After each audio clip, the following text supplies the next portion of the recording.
नमस्कार। आज की कहानी है दर्द भरी प्रेम कहानी। इस कहानी की शुरुआत होती है दशहरे के दिन से। पूर्णिमा अपनी दोस्त के घर रावण दहन देखने के लिए जाती है, जहां उसकी मुलाकात उसके दोस्त के चचेरे भाई हेमंत से होती है। दोनों एक दूसरे को जानते हैं और फिर दोनों की दोस्ती हो जाती है। हेमंत से ये मुलाकात पूर्णिमा के लिए कुछ नया लाई थी। अब तो हेमंत से पूर्णिमा का मिलना जुलना बढ़ गया और कुछ दिन बाद और देखते ही देखते वो दोनों अच्छे दोस्त बन गए। हेमंत और पूर्णिमा की यह दोस्ती बहुत आगे बढ़ती गई और अब तो हेमंत को पूर्णिमा से प्यार हो गया था और उसने पूर्णिमा से अपने प्यार का इजहार तक कर दिया।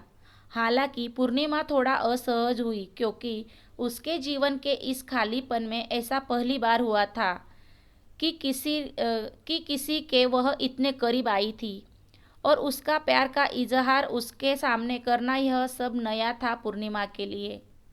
पूर्णिमा ने तब तो कुछ नहीं कहा। बाद में हमेशा हेमंत के बारे में सोचती और अपने मन में ख्वाबों को बुनती रहती।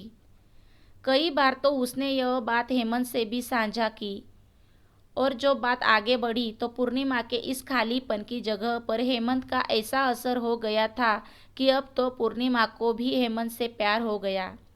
अब दोनों की प्यार परवान चढ़ने लगी थी और दोनों के प्यार की ऊंचाई आसमान छूने लगी थी। बात लोगों तक पहुंच गई थी और बात इतनी बड़ी कि खबर का दोनों के परिवार के लिए दहलीज तक आ गई थी। जब बात पूर्णिमा के परिवार तक पहुंची तो पूर्णिमा के परिवार वालों ने पूर्णिमा को काफी समझाया। परिवार की मान मर्यादा, इज्जत व न जाने कितने कितने ताने दिए।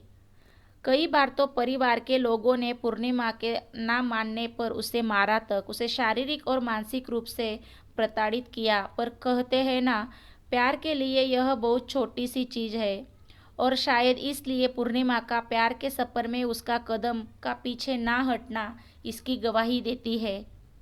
सामाजिक रूढ़िवादिता व परिवार के लाख कोशिश करने के बाद भी जब ये रिश्ता नाकाम होता नहीं दिख रहा था, तो इन दोनों के पक्ष में एक दलीलें थी कि दोनों एक ही जाति व समाज से थे।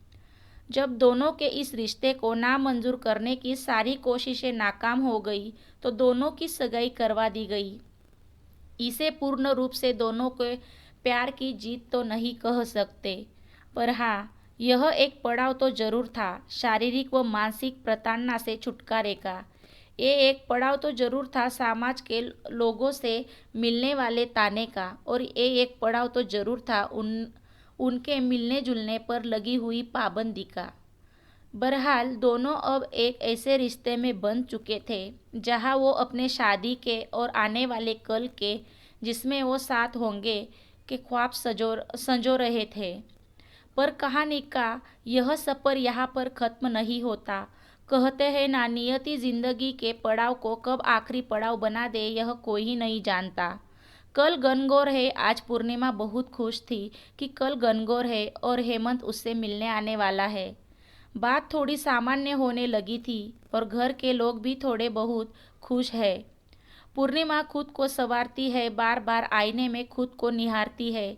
आज बहुत खुश है, मानो चकोर को चांद से मिलने के सारे विघ्न खत्म हो गए हो, सारे इंतजार खत्म हो गए हो। हालांकि अब तो इंतजार था कल का। पूर्णिमा के लिए ये पल मानो एक दिन का नहीं, हजारों हजारों वर्षों का था। वह प्रतीक्षा में एक एक पल को बड़ी ही कठिनाइयों से बिता रही थी, लेकिन मन में मिलने की उत्कंठा व आशा थी। पर आज वह बहुत खुश थी। वहीं दूसरी ओर हेमंत पूर्णिमा से मिलने के लिए अपने वहां से निकलता है और दुर्भाग्यवश रास्ते में हेमंत के साथ एक दुर्घटना हो जाती है और उनकी मौत हो जाती है। इस बात से बेखबर पूर्णिमा उनके लिए प्रतीक्षारत है। कहानी में आगे क्या होगा ये जानने के लिए इसका पार्ट 2 जरूर देखें। धन्यवाद।